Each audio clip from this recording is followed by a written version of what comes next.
Hello students, welcome to your English class. बच्चों, आज इस वीडियो में मैं आपके साथ आपकी पोएम नंबर 2 विंड डिस्कस करूंगी। आप इस वीडियो को लास्ट तक देखिएगा ताकि आपके सारे क्वेश्चंस जो हैं वो तैयार हो जाए साथ के साथ ही। चलिए क्वेश्चन नंबर 1 से स्टार्ट करते हैं। According to the poet, who will be our friend if we are strong. Poet के अनुसार यदि हम जो है स्ट्रॉन्ग रहें तो हमारा कौन मित्र बन सकता है, कौन हमारा दोस्त हो सकता है? विंड, स्नो, फायर या नन? सिंपल सा आंसर है। जब पोएम ही विंड के ऊपर है तो विंड। अगर हम स्ट्रांग रहें, अगर हम मजबूती दिखाएं तो विंड हमारा बहुत अच्छा दोस्त बन सकता है। Who breaks the shutters of the window? Window के शटर्स को कौन ब्रेक कर रहा है? बच्चे, एक लड़का, शरारती लड़का या फिर wind? Yes, wind is the correct answer over here. चलिए क्वेश्चन नंबर थर्ड देखते हैं हम लोग। Name the things the wind had done. Wind ने क्या क्या किया है? बारिश लेकर आई है, पन्ने फाड़ दिए हैं, विंडो के शटर्स तोड़ दिए हैं, या all of this? All of this is the correct answer over here.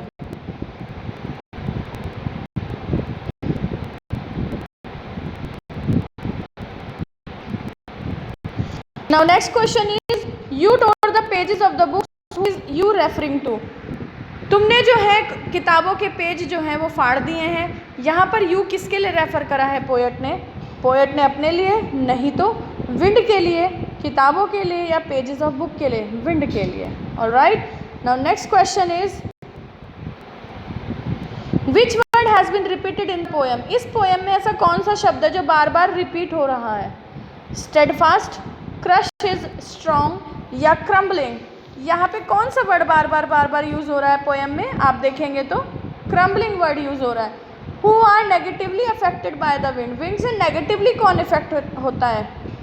Weaklings, strong people, both A and B, या फिर नन ऑफ दिस? भाई स्ट्रॉन्ग पीपल पे क्या असर होगा, क्योंकि उनकी तो जो क्या है, विंड दोस्त बन जाएगी, तो उन पे तो कोई नेगेटिव इफेक्ट होने का ही नहीं।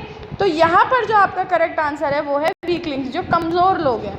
Now next question is, whom does wind god like?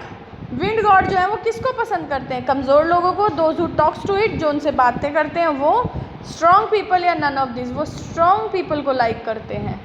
Which word in the poem means to prosper? To prosper का मतलब यहाँ पर क्या है? स्टेडफास्ट, फ्लरिश, विनोज या क्रम्बलिंग? तो यहाँ इसका मतलब है फ्लरिश।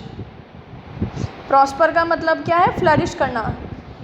इसे कहते हैं ना फलो फूलो, यानी कि तरक्की करो, कामयाबी हासिल करो, आगे बढ़ो।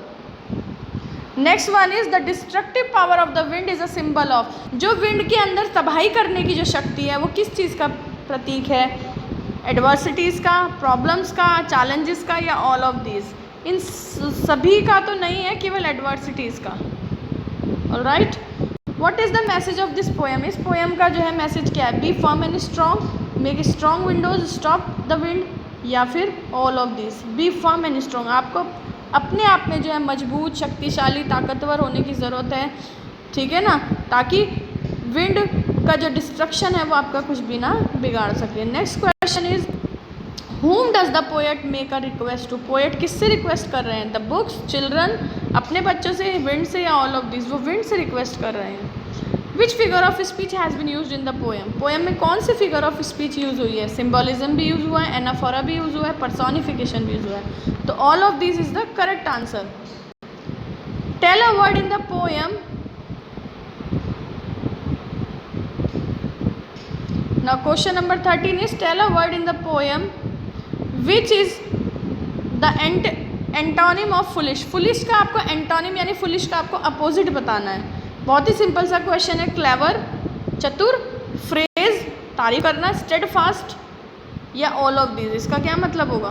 क्लेवर। फुलिश कौन है? मूर्ख है। क्लेवर कौन है? चतुर है। मूर्ख का अपोजिट क्या हो गया? चतुर। फुलिश का opposite clever. Now next question is, how can we be friends with wind? हम विंड से दोस्त कैसे बन सकते हैं, विंड के मित्र कैसे बन सकते हैं? बाय बिल्डिंग स्ट्रॉन्ग होम, मजबूत से घर बना करके, having strong body, having a strong heart, या ऑल ऑफ दीज? हम ये सब कुछ करके विंड के दोस्त बन सकते हैं। मजबूत से घर बनाए, अपनी बॉडी को स्ट्रॉन्ग रखें, अपने हार्ट को, अपने दिल को भी मजबूत रखें। Now next question is, question number 15, what does the word winnows in the poem mean? Winnow का क्या मतलब है? विनोज का cleans grain, sorts grain, blows strongly या नन। ये क्लीन्स नहीं होगा, यहाँ पे क्लीन होगा बच्चों। अनाज को साफ़ करना, अनाज को सॉर्ट करना, ठीक है, या फिर बहुत तेज़ी से जो है ब्लो करना, फूंक मारना बहुत तेज़ी से, या नन ऑफ दीज। तो इसका आंसर है विनो का मतलब है, क्योंकि विन से रिलेटेड पोएम है हमारी, ब्लोज स्ट्रांगली। हवा जो है वो क्या कर रही है, बहुत तेज़ी से बह रही है, बहुत तेज़ी से जो है हवा ब्लो कर रही है। What should the people do to save their homes. लोगों को क्या करना चाहिए अपने घर को बचाने के लिए?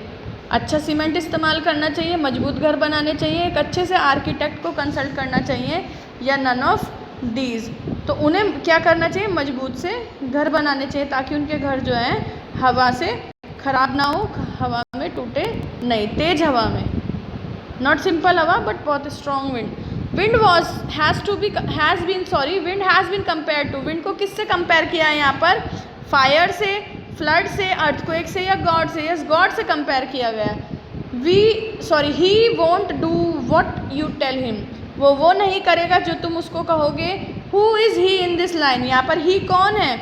रीडर है, विंड गॉड है, वीक पीपल है, या ऑल ऑफ दिस है? वो विंड गॉड है। Find the synonym for loyal from the poem.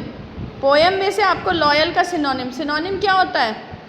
जो सिमिलर इन मीनिंग हो, यानी कि इसके जिसका जो लॉयल का मतलब है वही उस वर्ड का मतलब हो। तो वीक तो कमज़ोर होता है, क्लेवर आपका चतुर्जी होते हैं, स्टेडफास्ट आपके लॉयल होता है। लॉयल का मतलब क्या होता है? वफादार, और स्टेडफास्ट भी वही है, ठीक है। तो आपका C is the correct answer. Now last question of this poem is find a word from the poem for thrown in different direction. अलग अलग डायरेक्शंस में थ्रो करने का के लिए एक वर्ड बताइए। स्कैटर, थ्रो, ब्रेक, या ऑल ऑफ दिस। इसका आंसर होगा स्कैटर। स्कैटर का मतलब होता है इधर उधर बखेर देना, ठीक है। तो इसी के साथ आपके 20 क्वेश्चंस कंप्लीट होते हैं। बच्चों वीडियो को 2 से 3 बार देखिएगा, ताकि ये क्वेश्चंस आपको हैंड टू हैंड लर्न हो जाए। Thank you students, have a very beautiful day.